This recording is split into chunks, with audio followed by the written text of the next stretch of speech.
Alright, final step in wiring in the Megasquirt.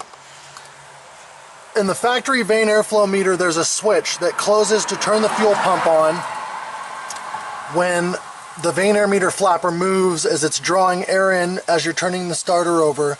That tells the fuel pump to kick on to allow the car to start. And it's these two pins, the outer two pins on the ECU, have to connect with that switch to kick the fuel pump on. Well, with the Microsquirt, or Megasquirt 2, it requires those two pins be bridged in order for the fuel pump to kick on, since it's using the factory harness. So what I'm going to do is I'm going to cut these two wires and then just connect them instead of trying to bridge it here. I'm going to cut them a little bit back so that this car can be put back to stock if I ever sell it. But yeah, so I've got to connect these two wires, and then as far as wiring goes on this thing, it's completely ready to fire on Megasquirt. So stay tuned for that. Alright, so this is officially the most wiring I've ever done on a car. Intake air temperature sensors done, wideband input and output are done. I have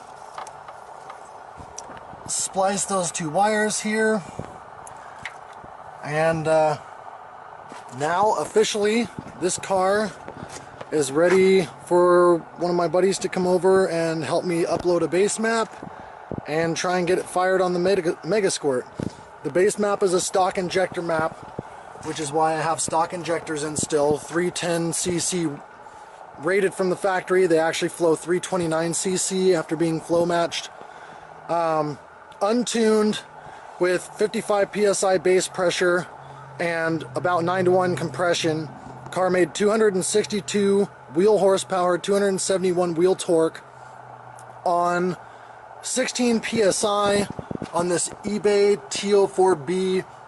It's a 50 trim, but it's actually about 48 trim because they can't match Garrett specs for copyright reasons. And this gigantic intercooler, which is actually quite efficient for an eBay intercooler. It is huge, but it doesn't actually cause that much lag. 3-inch intake, which is now shorter, should help with spool times. 38mm EM USA wastegate. Got an Aeromotive adjustable fuel pressure regulator clone, Hallman boost controller, ball and spring, so it doesn't have the lag coming into boost like a electronic boost controller does, although it does spike about 2 pounds and then fall. So at peak torque, it'll spike 17 pounds when I'm running it at like 17.5 pounds when I'm running 16 pounds of boost, and then it holds 16 pounds all the way to about 6,700 RPM. That was also on the old engine before I broke ringlands, as you saw in one of my previous videos. Sorry for the wind noise if there is any, it's pretty windy today. And that previous engine I found actually had low compression because the rings never seated properly. I was using chromoly rings. Now I'm not. I'm using steel rings. Car is 175 psi compression across the board now. It was only 145, which is stock compression numbers for 7.8 to 1. So when it made that 262 wheel horsepower, I was throwing a ton of fuel at it, and it had pretty low compression for what it should have been. It should have been 185-ish psi. So I'm thinking that at the same boost level now, it should make right at 285 to 290 wheel horsepower.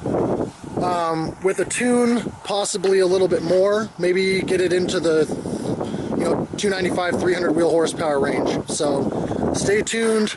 Again, sorry for the wind noise, and we'll see if we can get this thing started here by next week. I hope everybody enjoys. The Red Rocket is coming back.